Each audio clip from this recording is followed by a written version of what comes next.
Hello everyone, my name is Rimjim Gupta and my presentation topic is Gram-Schmidt orthogonalization process. Okay, so now let us suppose B is equal to beta 1 comma beta 2 to beta n is a given basis of a finite dimensional inner product space V. Then let alpha 1, alpha 2 to alpha n be an orthonormal basis for V which are required to construct from the basis B. The vectors alpha 1, alpha 2 to alpha n will be obtained in the alpha n is equals to gamma n upon norm of gamma n, where gamma n क्या होगा यहाँ पे beta n minus beta n inner product of beta n alpha n minus 1 into alpha n minus 1. So alpha 1 क्या हो जाएगा beta 1 upon norm of beta 1. Norm of, अब हम ये नॉर्म पता है कैसे फाइंड करते हैं, अंडर रूट में जो हमें वैल्यूज़ दे रखी है उनका स्क्वायर कर देते हैं, जैसे मैग्नीट्यूड फाइंड करते थे वैसे ही. ठीक है, तो अल्फा 2 क्या होगा gamma 2 upon norm of gamma 2. अब हमें अल्फा 2 निकालना है तो गामा 2 की वैल्यू की निकालनी पड़ेगी. तो गामा 2 क्या होता है beta 2 minus norm of gamma 2 alpha 1 inner product of beta 2 alpha 1 into alpha 1. Alpha 3 क्या होता है gamma 3 upon norm of gamma 3, where gamma 3 is equals to beta 3 minus inner product of beta 3 alpha 1 minus inner product of beta 3 alpha 2 into alpha 2. वैसे ही gamma alpha 4 की value होगी और वैसे ही गामा एन की वैल्यू क्या हो जाएगी gamma n upon norm of gamma n, where gamma n is equals to beta n minus inner product of beta n alpha 1 to beta n alpha n minus 1 into alpha n minus 1. हम इसको और अच्छे से समझेंगे example के through. तो यहाँ पे हम एग्जाम्पल ले लेते हैं. यहाँ पे हमें क्या apply Gram-Schmidt process to the vectors. सही हमें वैक्टर्स गिवन है beta 1 beta 2 and beta 3 to obtain an orthonormal basis of R3R with standard inner product space. तो अब सबसे पहले हम अल्फा 1 फाइंड करेंगे beta 1 upon norm of beta 1. इसे हमने इक्वेशन नंबर 1 मान लिया. तो हमने बीटा 1 की वैल्यू रखी, हमें यहाँ पे गिवन है 101 अपॉन में. अब हमने बताया था कि नॉर्म कैसे फाइंड करते हैं हम. इसमें क्या करते हैं अंडर रूट लेते हैं, देन उसमें स्क्वायर कर देते हैं. जो हमें ये वैल्यूज़ गिवन होती है 1 square plus 0 square plus 1 square, इसके थ्रू हमारा क्या आ जाएगा 101 अपॉन रूट 2. सो हमारा अल्फा 1 क्या हो जाएगा 1 upon root 2 comma 0 comma 1 upon root 2. Now हम अल्फा 2 फाइंड कर लेते हैं. अल्फा 2 क्या होता है gamma 2 upon norm of gamma 2. Gamma 2 क्या होता है beta 2 minus inner product of beta 2 alpha 1 into alpha 1. हमने सबकी वैल्यू पुट करी बीटा 2 की और बीटा 2 अल्फा 1, और ये क्या हो जाएगा हमारा अल्फा 1. हमने जब इनको सॉल्व किया तो हमारा क्या आ जाएगा, अब देखो यहाँ पे इन दोनों को ये दोनों कैंसिल हो जाएंगे तो हमारा 0 आ जाएगा. 0 से मल्टीप्लाई होगा तो यहाँ पे 0 ही हो जाएगा और हमारा क्या बचेगा alpha 2 equals to gamma 2 equals to 1 0 minus 1. तो यहाँ पे नॉर्म हम फाइंड करेंगे तो हमारा क्या आ जाएगा रूट 2 आ जाएगा. सो अल्फा 2 की वैल्यू क्या आ जाएगी 1 upon root 2 comma 0 comma minus 1 upon root 2. अब यहाँ पे अल्फा 3 क्या हो जाएगा अल्फा 3 होगा gamma 3 upon norm of gamma 3. So gamma 3 की वैल्यू क्या हो जाएगी beta 3 minus inner product of beta 3 alpha 1 into alpha 1 minus beta 3 alpha 2 into alpha 2. अब गामा 3 क्या हो जाएगा यहाँ पे बीटा 3 की वैल्यू यहाँ पे हमें गिवन है, देखो क्या 034. तो हमने यहाँ पे पुट करी, हमने सारी वैल्यू जब रखी और सॉल्व किया तो हमारा क्या आ जाएगा. अब यहाँ पे ये देखो 2 है, इसको हम अंदर जब मल्टीप्लाई करेंगे तो रूट से रूट टू कैंसिल हो जाएगा ना. यहाँ पे भी वही हो रहा है, इस जगह पे भी वही हो रहा है. तो हमारा यहाँ पे एट लास्ट क्या बचेगा 034 माइनस 202 प्लस 20 माइनस 2. हमने सबसे पहले क्या ये प्लस वाले सॉल्व किए और इसको सॉल्व किया हमारा, तो क्या आ जाएगा 232 और यहाँ पे माइनस में 202 हो जाएगा. ठीक है, तो हमारा गामा 3 की वैल्यू क्या आ जाएगी 0,3,0. अब नॉर्म इसका हम फाइंड करेंगे तो 0 square plus 3 square plus 0 square root 9 और इसकी वैल्यू क्या आ गई हमारी 3 आ गई. तो हमारी अल्फा 3 की वैल्यू क्या आ जाएगी 0,1,3. यहाँ पे ये जो 3 है से ये वाले जब अपॉन में 3 आएगा तो ये तो कैंसिल हो जाएगा, 1 आ जाएगा. यहाँ पे तो 0 है तो 0 1 0 आ गया हमारा. सो हमारी ये अल्फा 1 अल्फा 2 और अल्फा 3 की वैल्यू आ जाएगी क्या 1 upon root 2 comma 0 comma 1 upon root 2.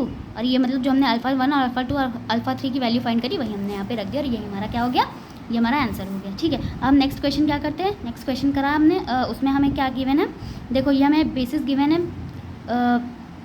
हमें क्या करना है apply the Gram-Schmidt orthogonalization process to obtain an orthonormal basis from the basis B beta 1 beta 2 beta 3 of R3R, जहाँ पे हमें बीटा 1 और बीटा 2 और बीटा 3 की ये वैल्यू हमें गिवन है. सबसे पहले हमने जैसे पहले किया था अल्फा 1 की क्या करेंगे हम वैल्यू फाइंड करेंगे. यहाँ पे हमने क्या किया बीटा 1 हमें गिवन है वो वैल्यू हमने रखी, यहाँ पे इसका क्या किया नॉर्म फाइंड किया तो हमारा रूट 2 आ गया. तो यहाँ पे इसके थ्रू हमारा क्या आ जाएगा 1 upon root 2 comma 0 comma 1 upon root 2. अब अल्फा 2 की वैल्यू फाइंड करेंगे तो gamma 2 upon norm of gamma 2 हो जाएगा. तो गामा 2 की वैल्यू हमारी क्या आ गई beta 2 minus inner product of beta 2 alpha 1 into alpha 1. तो अल्फा 2 हमारा क्या आ गया 1 2 माइनस 2. यहाँ पे हमने जब बीटा 2 अल्फा 1 को फाइंड किया तो हमारा ये आ गया और यहाँ पे हमने ये अल्फा 1 की वैल्यू रख दी. ठीक है, अब इस सबको हम जब सॉल्व करेंगे तो ये हमारा क्या हो जाएगा, देखो यहाँ पे तो 0 है तो ये हमारा ये हो गया.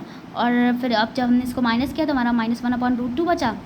ठीक है, अब इसको जब हम मल्टीप्लाई करेंगे तो रूट टू जब मल्टीप्लाई होगा तो यहाँ पे 1 अपॉन 2 कॉमा 0 कॉमा 1 अपॉन 2. ये तो हमारा एज इट इज ऐसे ही चल रहा है. तो गामा 2 इजिकल्स टू अब हम इसको क्या करेंगे ऐड करेंगे, है ना. बीच में देखो ऐड का साइन लिखा है तो 1 plus 1/2 comma 2 plus 0 minus 2 plus 1/2.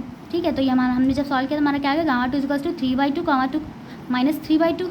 अब अल्फा टू हमारा क्या हो जाएगा फिर 3/2 कॉमा 2 माइनस 3/2 अपॉन नॉर्म लेंगे जब इसका तो क्या हो जाएगा अंडर रूट में। अब हम क्या करते हैं इसका स्क्वायर करते हैं ना, तो यहाँ पे 9/4 आ जाएगा। 4 माइनस 3/2 का है तो क्या हो जाएगा माइनस माइनस तो प्लस ही हो जाएगा, स्क्वायर जब करेंगे तो 9/4 आ जाएगा हमारा। ठीक है, अब जब हमने इसका एलसीएम लिया तो अपॉन में 4 बचा, 4 है तो क्या वो रूट से बाहर आएगा तो हमारा 2 हो जाएगा। अब जब 2 हो जाएगा तो वो हम क्या करेंगे ऊपर लेके चले जाएंगे, न्यूमरेटर में लेके चले जाएंगे और नीचे क्या बचेगा अंडर रूट में 34 बच जाएगा। और जब हम उसको ऊपर लेके गए न्यूमरेटर में 2 को तो हमारा क्या बच जाएगा 2, ये तो मल्टीप्लाई हो जाएगा तो 4 माइनस 3 आ गया।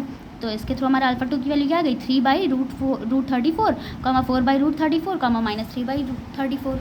ठीक है, हम क्या करेंगे अल्फा 3 की वैल्यू फाइंड करेंगे तो अल्फा 3 का आ जाएगा gamma 3 upon norm of gamma 3 and gamma 3 क्या होता है beta 3 minus inner product of beta 3 alpha 1 minus inner product of beta 3 alpha 2 into alpha 2। ठीक है, अब गामा 3 की वैल्यू हमने फाइंड गामा 3 की वैल्यू जब हम इसमें यहाँ पे वैल्यूज़ रखेंगे तो बीटा 3 हमें देखो यहाँ पे गिवन था क्या बीटा 3 इज 2 माइनस 1 और 1, तो यहाँ पे हमने वही वैल्यू बस क्या करी वैल्यू पुट करी है। ठीक है, अब हम यहाँ पे क्या करेंगे फाइंड करेंगे बीटा 3 अल्फा 1 को।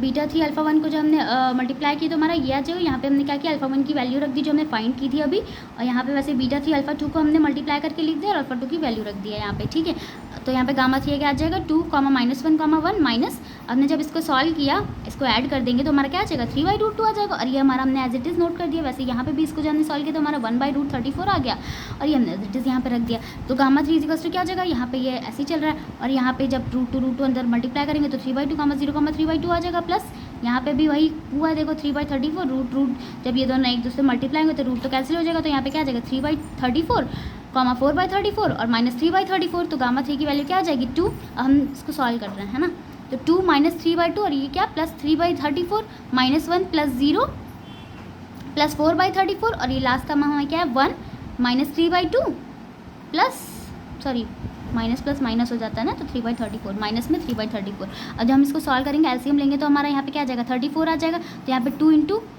अब यहाँ पे 2 पहले से है तो 17 इंटू सॉरी 2 इंटू यहाँ पे क्या आ जाएगा यहाँ पे डिनोमिनेटर में 1 है तो 2 इंटू 34 एलसीएम लेके नॉर्मली जैसे सिंपली हम ऐड करते हैं वैसे हमने किया 2 इंटू 34 हो गया। यहाँ पे क्या आ जाएगा हमारा 17 इंटू 3 और यहाँ पे क्या हो गया प्लस 3 अपॉन 34। ऐसे हमने क्या सिंप्लीफाई किया है इसको नॉर्मली जैसे हम करते हैं है ना। तो अब इसको जब हम पूरी तरह से सॉल्व करेंगे तो हमारा क्या जाएगा gamma 3 equals to 20/34 comma minus 30/34 comma minus 20/34। अब हम जब इसका नॉर्म निकालेंगे तो स्क्वायर किया हमने अंडर रूट के अंदर टर्म्स को तो हमारा क्या आ जाएगा 400/34 स्क्वायर प्लस 900/34 का होल स्क्वायर। जैसे यहाँ पे आ गया 4/34 का होल स्क्वायर। अब इसको ऐड किया तो 1700 आ गया अपॉन 34 स्क्वायर 34। अब यहाँ पे क्या हो जाएगा अंडर रूट तो हट जाएगा तो 34 आ गया था 34 हो गया और अब ऊपर क्या हो जाएगा अंडर रूट 1700। अब यहाँ पे अल्फा 3 की वैल्यू क्या हो जाएगी इसलिए इसके थ्रू अल्फा 3 की वैल्यू क्या आ जाएगी हमारी gamma 3 upon norm of gamma 3 is equal to gamma 3 की वैल्यू हमने रख दी और यहाँ पे गामा नॉर्म हमने जो फाइंड किया वो रख दिया।